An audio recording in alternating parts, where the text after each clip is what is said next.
kung sakali I'll be the last to sign, kasi ano na eh, kung talagang meron ng majority. And you signed? I said I was the last.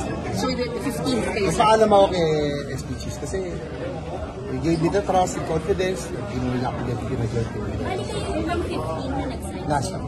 How will that affect your chairmanship and then yung deputy majority kayo, sir, di ba? I do not know yet. Wala pa namang pinapag-usapan tungkol dyan.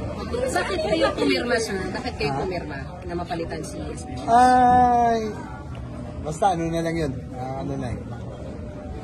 May mga pag-usap din kami ng mga kasama natin. Kami in particular, kami ni Senator Binigusap kami kagabi kung anong gagawin namin. Kasi may mga kumausap din naman sa amin na we should be cannot reveal na. There's a name. But you will retain your committee chairmanship.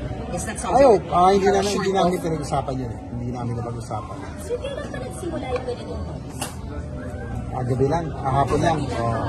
Ako kasi, sabi ko kasi, ako pag-iisipan ko muna. Hindi naman ako, alam niyo naman ako,